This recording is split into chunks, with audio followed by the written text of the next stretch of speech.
বাসর রাতে নিজের স্বামীর মুখশ্রী দেখে ভয়ে অচেতন হয়ে যায় নববধূ। বিয়ের প্রথম রাতে নববধূর চিৎকার শুনে বাড়ির ছোট বড় কেউই লজ্জায় আর এই ঘরের দিকে আসে না। পুরনো জমিদার বাড়ি, দেয়ালগুলোতে রাজকীয় কারুকাজে সজ্জিত। বাগানে আছে দেশ বিদেশি নানান ফুলের গাছ। বাতাসের দোল খেয়ে বাগানে ফুটে থাকা ফুলগুলো থেকে যখন মিষ্টি সুবাস নির্গত হয়, তখন আশেপাশের অট্টালিকায় থাকা ভৃত্য আর প্রহরীরা প্রাণভরে শ্বাস নেয়। কারণ এই জমিদার বাড়িতে শুধু এই ফুল থেকে নির্গত সুবাসখানি পবিত্র। বাকিটা শুধুই মানুষের আত্মচিৎকার আর রক্তের পচা গন্ধ। রাত তখন ঢের ভালো। আকাশের চাঁদ পশ্চিমের দিকে হেলে পড়েছে, খানিকটা লাল আভা ছড়াচ্ছে। তারা অগণিত। সৃষ্টিকর্তার সৃষ্টি কতই না সুন্দর। তার সৃষ্টির সাথে কোনো কিছুরই তুলনা করা বোকামি ছাড়া আর কিছুই নয়। জানালার সম্মুখে দাঁড়িয়ে বিগত জীবনের এক একটি মুহূর্ত স্মরণ করছে ৩৪ বছর বয়সী রুদ্র। শুভ্র সাদা গায়ের রং, চোখ দুটো আদিবাসীদের মতো, নাকটা খাড়া, গালভর্তি দাড়ি গোঁফ। জমিদার বংশের রক্ত রুদ্রের প্রতিটা শিরা উপশিরায় বহমান। কিৎক্ষণ পূর্বে তারই বিয়ে করা বউ তাকে দেখে ভয়ে চিৎকার করে অচেতন হয়ে যায়। এখনও জ্ঞান ফিরে আসেনি। রুদ্রের এই বিষয়ে কোনো মাথা নেই। কিন্তু লাল শাড়িতে আবেষ্টনী এক পরমা সুন্দরীকে এক পলক দেখে হৃদয়ে চাপা পড়ে যাওয়া পুরনো সেই ভালোবাসা ফের জাগ্রত হয়েছে রুদ্রের মানসপটে। নিজের ভাবনা ধিক্কার জানিয়ে জানালার পাশ থেকে সরে আসে। টেবিলের ওপরে থাকা এক বোতল থেকে গ্লাসে কিছুটা সুরা ঢেলে একঢোকে পান করে নেয় রুদ্র। পুরনো সেই ভালোবাসা, অতীত হয়ে যাওয়া মুহূর্তগুলোকে আর ভাবতে চায় না সে। তাই আজ যতক্ষণ না অবধি সেই এই দুনিয়ার স্মৃতি থেকে মুক্তি না পাচ্ছে ততক্ষণ অবধি সুরা পান করেই যাবে। একের পর এক গ্লাস গলায় ঢালছে বিরতিহীন। খাটের ওপর অচেতন হয়ে পড়ে থাকা যুবতী এই সব কিছুরই টের পাচ্ছে না।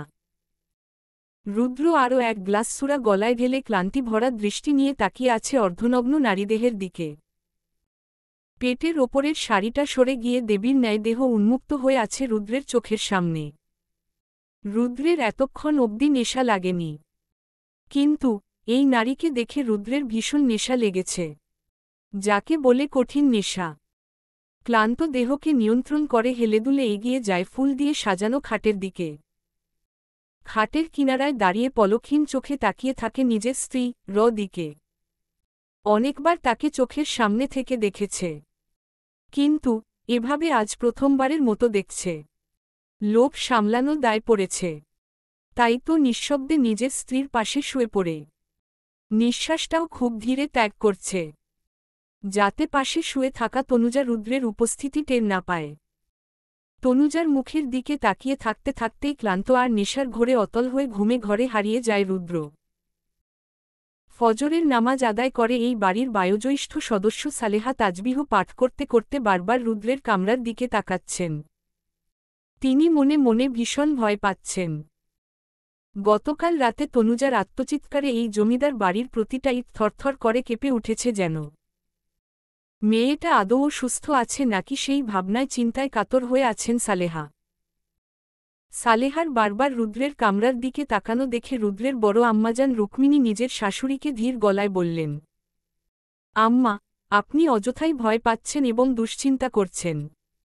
এমনও তো হতে পারে রুদ্র তনুজাকে ভয় দেখিয়েছে। আর তনুজাকে দেখলে রুদ্র কেমন বাচ্চামো করে সেটা আমরা সকলেই অবগত। বড় বউ, আমি জানি রুদ্র তনুজাকে দেখলে কতটুকু বাচ্চামো করে, কিন্তু একটা জিনিস ভুলে যেও না, রুদ্র কিন্তু সেই আগের রুদ্র নয়। রুদ্রের আচরণগত অনেকটাই পরিবর্তন চলে এসেছে। তুমি মা হয়েও কি এই পরিবর্তন ধরতে পারছ না? আম্মা, ধরতে পেরেছি, কিন্তু তাই বলে তনুজার সাথে উল্টাপাল্টা কিছু করবে সেটা আমি কল্পনায় ভাবতে চাই না।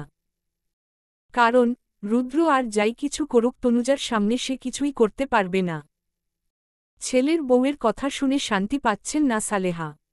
মনে হচ্ছে সামনে ভয়াবহ বিপদ আসতে চলেছে। তীব্র রোদের তাপের স্পর্শ পেয়ে তনুজার ঘুম ছুটে যায়। তোরাক করে লাফ দিয়ে শোয়া থেকে উঠে বসতে চায়, কিন্তু কিছু একটার সাথে বাধা পেয়ে ফের শুয়ে পড়তে হয় তনুজাকে। পড়ে যাওয়ার আশঙ্কায় চোখ বন্ধ করে ফেলে। নিজের কপালে কারো গরম নিঃশ্বাসের স্পর্শ পেয়ে তনুজা ঘাড় উঁচু করে তাকিয়ে অবাক হয়ে তাকিয়ে থাকে।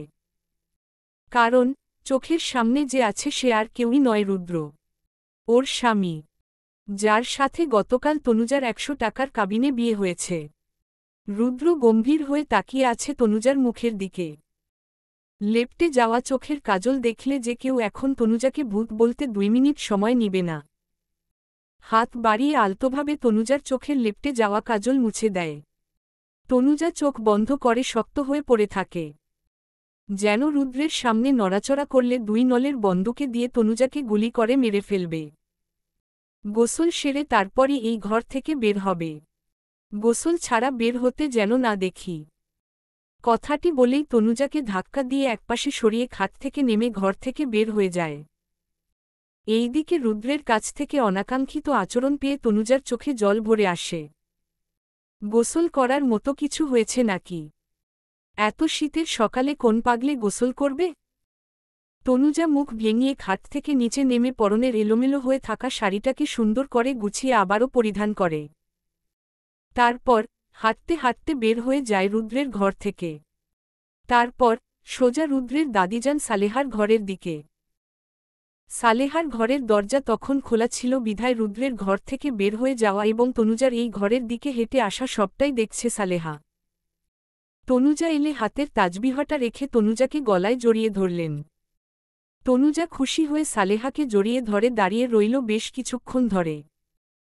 সালেহা তনুজাকে বুকের কাছ থেকে সরিয়ে এনে তনুজার সারা শরীরে চোখ বুলিয়ে জিজ্ঞেস করলেন, কি রে, গতকাল রাতে অমন করে চিৎকার দিয়েছিস কেন? রুদ্র উল্টাপাল্টা কিছু করেনি তো? তনুজা কি উত্তর দিবে ভাবতে থাকে।